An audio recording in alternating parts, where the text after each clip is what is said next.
Welcome to This Week in Anderson High School Sports here on ESP Media, powered by Sidearm Sports. My name is Jason Griefer. The boys are back with us. Anderson Athletic Director Chris Newton and Assistant AD Zach McCormick. Gentlemen, good to see you. Let's get right into it. A lot of stuff to talk about here. Let's start off with the baseball team, and they are in an incredibly jam-packed ECC race right now.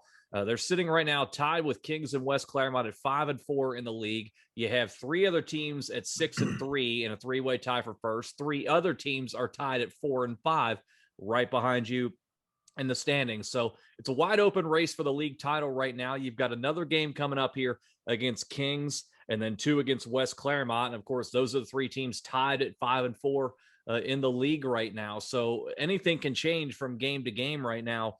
Newt, I'm wondering, with the league so tight right now and everybody's so condensed together, first through ninth is 2 games apart. Is there any kind of extra added sense of pressure or anxiety from the coaches or the players, knowing that one win or one loss can really dramatically change where they place in the standings?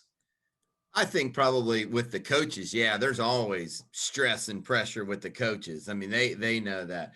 Our kids, I went out and watched yesterday. Man, our kids are just going out there and playing, having fun. They're not worried about that stuff at all. But it definitely as a coach, and I was looking at that this morning as well. There's 3 teams tied at 6-3, 3 teams tied at 5-4, and 3 teams tied at 4-5 in the league. So it's just everybody's beating each other up.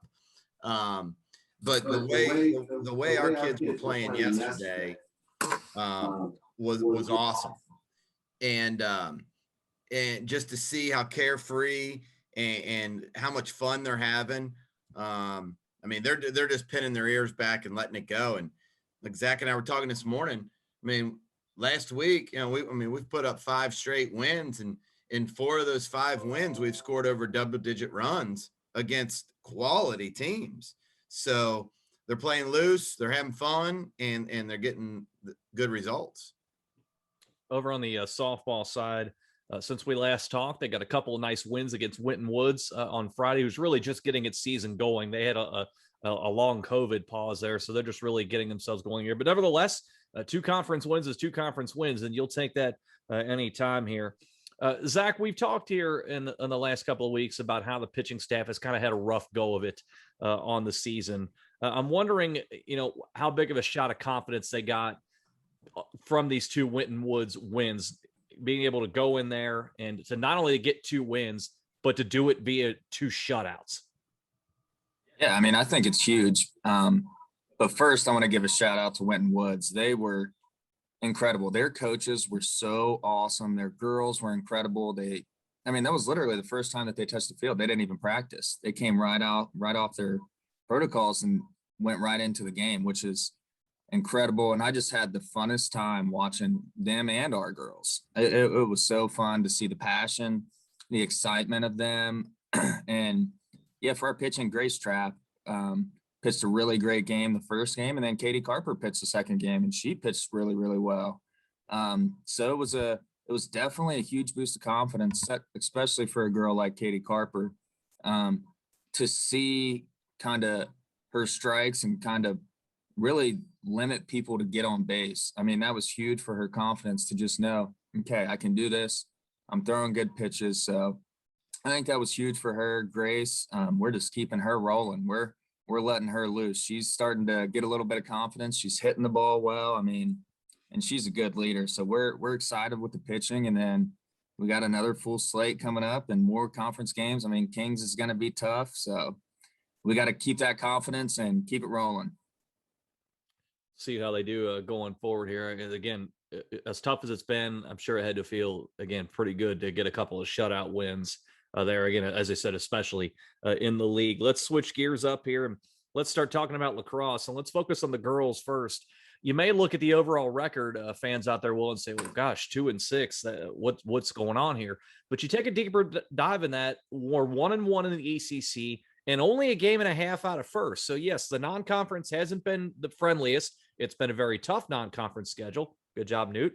But you're 1-1 thanks to that 7-4 win over Milford here. You've got Little Miami and Lebanon coming up this week, along with another non-conference foe scheduled in Mercy McCallie here. So again, there's two different ways to look at this. Yes, the overall record is not what I'm sure anybody would want. However, they're right there, only, as I said, a game and a half out in first place right now in the ECC. Kind of interesting dynamic right now. Newt, any sense of kind of urgency with this team right now, given that if they take care of business here against Little Miami and Lebanon, they're right there in the conference race? Well, again, I'll say this, from a coach's standpoint, I'm sure, Coach Hardiman's looking at that. And, we just, as we've said before, the goal is always just to be better at the end of the year and the beginning of the year. And he might be glancing at that. I can guarantee you our girls aren't glancing at league standings. What they're doing is, they're just geared up to play Little Miami tonight and to go out and run around and have fun and to get the job done. And that victory against Milford, like you said, that was awesome. We spotted them 2 goals. We're down 2-0. I mean, it was probably within 3 minutes of the game. And then we came storming back and played a great game. But, we're still early on in the year. And, we just want to make sure. And I know for a fact those girls aren't checking league standings. What they're doing is they're excited to get out there and run around and have fun. And, at the end of the year, we'll check out and see what the league standings are. But I'm excited to watch them tonight. We travel out to Little Miami. Really exciting time there for them. They said you got to get that first win somewhere. Keep building from there. And kind of a similar story with the boys here, beating Little Miami 7-4 as well. Most recently there, we've talked here on the show in the past couple of weeks about how tough it's been defensively, in particular for the team. A lot of goals, but in particular, a lot of shots on goal for your netminder to try to have to turn away there. Zach, how encouraging was this defensive performance to only give up 4 goals to a league opponent in Little Miami? I think it's huge. I think it's huge for our confidence too, especially we have some good defenders back there. I mean, we got one of our guys, Noah Haybig, back there who, he just lays the wood. He's one of my favorite lacrosse players to watch just because, hey, man, somebody goes across him, you're going to feel it. Mitch Dinkins back there, and then you have an incredible goalie in Austin Kroner. You said it before. He's done an incredible job, but there have been a lot of shots on goal, so that's super encouraging for last night to kind of limit some of that and then kind of release his workload a little bit. But the kids are, I think they're starting to get it figured out a little bit. Just the kind of mindset that they have to have going into these games. Conference play is a lot different than out of conference play, and it always means something a little different.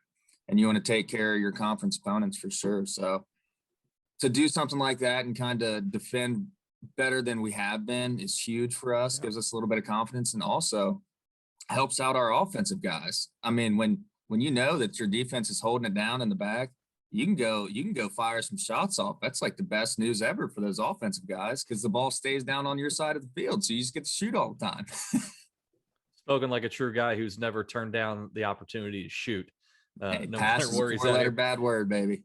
Exactly. I'm wondering also, looking at the way the schedule's set up, and both teams here, lacrosse teams, getting their first conference wins kind of at the midway point of the season. Can they use that as kind of a good way to say, okay, we've got this win. Let's put the first half of the season to bed, and let's, for lack of a better phrase, maybe start the second half of the season. Hey, we're 0-0, and let's go on from there. Do you get maybe a sense a little bit of that? They can just kind of forget about the first half. Now we can gear towards the second half, knowing we can win in this league. For sure. I definitely think that's something. It's kind of like getting the monkey off your back. You're wanting to get that big win so bad, just to kind of get things rolling, just to settle your nerves down and be like, all right, we're fine. We can still do this. We can go out and we can have a good record in the in-conference play. So I definitely think it's a big confidence booster for us, but there's still a lot of work to be done, and we've got to go out and win the day every single day. So I think our coaches, Coach Pat and Coach White and Sanders, are going to do a great job of making sure that we're prepared to go out there and get better every single day, and hopefully the wins come along with that. And a lot of good opportunities here, as it is with most spring sports. A lot of games, not a lot of days off. It's just how the spring sports season works right now. So a lot of opportunities. We'll be keeping track of that, and we'll talk more about lacrosse next week and see how they did in between then. Let's move on to track and field, and both the boys and the girls in a pretty big event coming up this weekend. I would say maybe I'm being a little selling it a little short, if you will. Yeah, exactly. Newt, take fans through what this event is, all the logistics that are going to go into this event coming up this weekend, and most importantly, how you expect your boys and girls to perform here. Yeah, well, first of all, the Anderson Track Invitational, and there's a good thing about it and there's a bad thing about it. Andy Wolf does such an amazing job of running a track meet, and again, you're talking 48 years of experience here. He knows every in and every out of how the proper way to do things. He doesn't cut any corners ever. So the great thing is that he does know all that. The bad thing is that everybody in the world wants to come to our track meet and participate. So we have, I think it's 23 schools. So we have 46 teams that will be showing up here on Thursday and Friday. And so, I mean, that poses a little bit of interestingness to the campus of Anderson High School. Unfortunately, with our with the ODH lifting the spectator capacity. So now we're good. Now we're good to go. So now we don't have to worry about, only allowing these teams to get 10 or 15 parents in, and that's it. Now we're allowed to do that, and we'll remain social distant. And we'll wear our mask in the stands, but now we're going to be able to have everybody's parents come and watch. So those logistical things are taken care of. It's getting ready for all the events, making sure all the areas are clean and ready to go. And we've done that last week and this week. So now we're excited. Now it's time to play. So we're super excited about, our shot puts to see the guys. We got some young guys, Bobby Standard and Brandon Philhauer, get after it. And Sean Gibbons, we traveled out to Kings yesterday, and Sean Gibbons won the discus. He's been struggling a little bit, and he one of the best kids by far that I know. And it was so exciting to see him yesterday. He was so excited. It came together, and to see it come together Thursday and Friday will be even better. But our two girls, Paige Ellis and Ada North, they just constantly are up there amongst the leaders. They were at the Harrison Invitational. And our Ian Loudon, Kate Dorco, Catherine Dorsey, all them. So it's going to be excited to see them participate at home, because you don't really get to do it very often in track. This is our one home meet, and we also host the ECCs as well. But this is it. This will be senior night, Friday night. So we're just excited to be able to, in essence, kind of put on a show and showcase our track and field teams, and showcase Anderson High School to 23 different schools coming here. A lot of kids going to be there. So be interested to see some of the pictures and the videos and the running commentary that you'll have on social media. Yeah, we know. Yeah, we definitely will be keeping an eye on that. And we'll pick out some of the highlights of not only your commentary. We'll see how you do with that, and also the performances coming up on next week's show. Let's switch gears. Let's move on to the tennis courts. And boy, is this team just continue its roll. Most recently beating Moeller 3-2. So you get the win there. Your team's 11-1 overall, 6-0 in the ECC. The only unbeaten team left in the ECC. A couple of big ones coming up here this week. You've got West Claremont coming up a little later today. They're struggling on the year, so good chance to pick up a win there. Nothing's for granted. But you do have the big one on Thursday against Loveland. Loveland's sitting right behind you in the conference standings with one league loss. They're the defending champs from a couple of years ago. And you also have the ECC championships coming up next Tuesday, which we'll talk about next Tuesday, but still 1 week away from heading up to Mason to determine the overall league champion. But Zach, what kind of message, let's focus on the Loveland match. What kind of message would it send to the rest of the league with 1 week to go in the regular season if you're able to beat Loveland and essentially put the regular season title to bed, so to speak? Yeah, I mean, I think it would be huge, obviously, to beat a great team like Loveland. I mean, Loveland's always predominantly near the top in tennis, so it's just a fun kind of opportunity for our kids to go out there. It's going to be a high intensity because everybody knows what's on the line. But hopefully that doesn't add any pressure to our kids. We just want them to go out there, have fun, and continue to do what they're doing. They're fantastic kids, and they play hard and they put in the work. So a lot of this all stems from the off season. I mean, with our three singles with Payson Scott, Ben, and Stanley Zhao, I mean, those kids put in more time than, I mean, I watched Payson last week. We were riding around, going from game to game, softball to down to lacrosse, and he's out there with our coaches at 6:30, 7 o'clock, 2-3 hours after practice ended, still hitting balls. I mean, that if you have a work ethic like that, that kind of puts everything into perspective, and you're prepared for whatever opportunity is going to be thrown in front of you. So I'm excited to see what Loveland brings, and I think it's going to be an incredible match, and it's going to be high intensity, and it's going to be a fun one to watch. That's for sure. Dude, how big was the 3-2 win over Moeller on Monday to kind of give them maybe an added boost late in the year that, hey, even though it's late in the year, a lot of focus is on the conference. We just went out of league and beat a GCL team on the tennis courts. Yeah, those are huge for confidence. And, and those kind of victories right there, they really show up when you're in a dogfight, late in a match or late in a game, and you can rely on, rely on what you've done and know that you've had the fortitude to pull it out of a tough match. And going over to Moeller and beating them 3-2, is enormous. And that'll help a ton today as we face West Claremont, and it's definitely going to help a ton Thursday when we face Loveland, because, the big thing is, as much as our kids are rolling right now, they still do, they're going to face adversity at times. And if you don't know how to deal with it, then you're in trouble. And, and again, that's why we schedule tough matches. That's why we schedule tough games, because you have to be able to deal with that adversity. And so, going and having these 5-0 wins are awesome, but 3-2 wins are better for you in the end. And so, getting that yesterday is huge, and we're excited to see how that's going to play out and help us through this week. We'll take a 5-0 win in the state championship. No, yeah, I'd do that. I mean, we'll make that sacrifice. Yeah. If that time comes.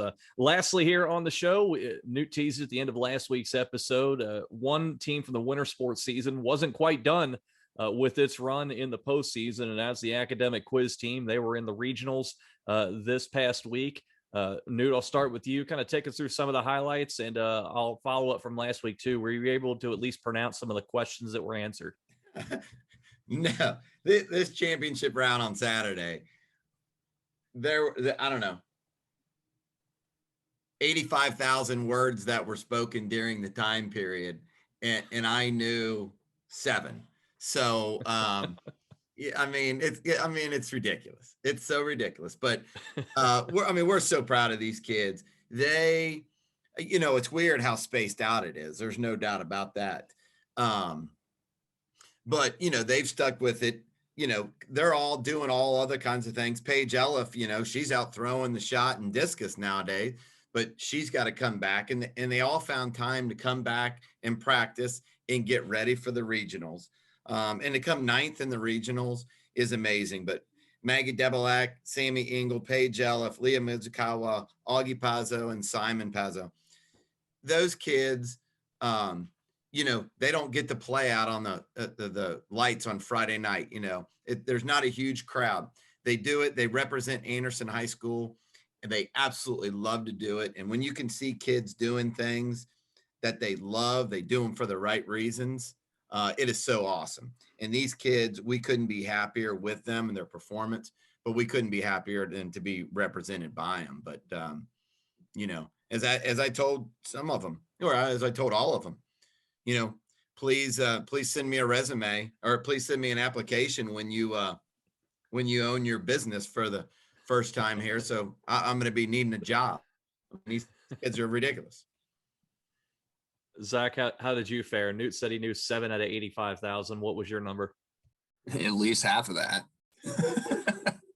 3.5. But, right. Yeah. So maybe about 3.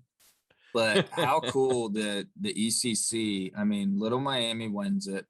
I think Walnut comes in second and Loveland in third and us in ninth. That's 4 out of 10 from the ECC. That just goes to show how competitive our league is. I mean, to me, that's incredible. I mean, to be in the regionals and AQT, I mean, that just shows how smart some of our kids are and how much work they put in. I think that is incredible. And we could not be more proud of our kids for the way they represented Anderson High School, the academic quiz team, and themselves. I mean, they all are phenomenal kids, and they had a heck of a ride, and we're very glad to play a small little part in that and be able to watch it. And watching it is the part that you play, because I don't know if you guys. Oh, you see, I didn't say participate, because Lord knows you're not taking on. You're not taking on. It sounds like you're not taking on advisory, or coaching roles. No, I'm the hype man. I think both of you qualify well for that. Not only for AQT, but all of our spring sports as well. A lot of good stuff here. Once again, we'll look forward to Chris and Zach joining us once again next week for This Week in Anderson High School Athletics here on ESP Media, powered by Sidearm Sports.